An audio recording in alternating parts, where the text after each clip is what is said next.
सवाल ॾिठियूं तफ़सीली ख़बरुनि में भलीकार बुलेटिन जी शुरूआत पे वाक़ई ख़बर ॾींदालूं। सांगड़ वेझो पीर पागारे जे ख़लीफ़े पारां बरसाती पाणी ॻोठनि ॾांहुं कढाइण वारी वीडियो वायरल थी वई।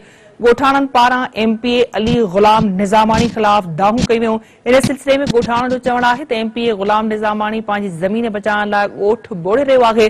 अवां सां अहम ख़बर शेयर कयूं पिया। सांगड़ वेझो पीर पागारे जे ख़लीफ़े पारां बरसाती पाणी ॻोठनि ॾांहुं कढाइण वारी वीडियो वायरल थी वई।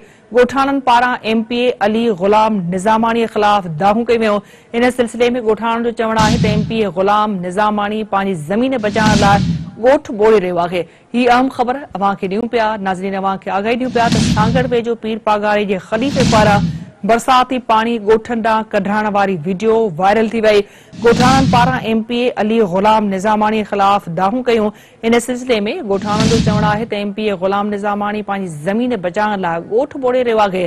सांगड़ वेझो पीर पागारे जे ख़लीफ़े पारां बरसाती पाणी ॻोठनि ॾांहुं कढाइण वारी वीडियो वायरल थी वई। ॻोठाणनि पारां एमपीए अली ग़ुलाम निज़ामानी ख़िलाफ़ दाहूं कई वियूं। इन सिलसिले में ॻोठाणनि जो चवणु आहे त एमपीए ग़ुलाम निज़ामानी पंहिंजी ज़मीन बचाइण लाइ ॻोठ ॿोड़े रहियो आहे। सांगड़ वेझो पीर पागारे जे ख़लीफ़े पारां बरसाती पाणी ॻोठनि ॾांहुं कढाइण वारी वीडियो वायरल थी वई। इन ख़बर जा वधीक अपडेट्स मालूम करण लाइ असां राब्तो कयो आहे सिंध टीवी न्यूज़ जे रिपोर्टर अंजुम आफ्ताब सां।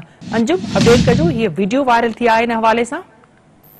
जी, सांगड़ में सोशल मीडिया पे वीडियो वायरल थी आहे जंहिंमें एमपीए अली ग़ुलाम ऐं जेको पीर पागारे जो ख़लीफ़ो आहे उन पारां जेको उनते इल्ज़ाम लॻायो वियो आहे त हू पंहिंजी ज़मीनुनि जो पाणी कढे असांजे ॻोठनि ॾांहुं उमाणे रहियो आहे, जंहिंसां असांजा ॻोठ अॻे में पाणी में ॿुॾल आहिनि। असां अॻे दरबदर आहियूं ऐं इहो पाणी कढे वरी असांजा ॻोठ अञा वधीक ॿोड़े पियो। असांजे अॻ में बि माण्हू मरी चुका आहिनि।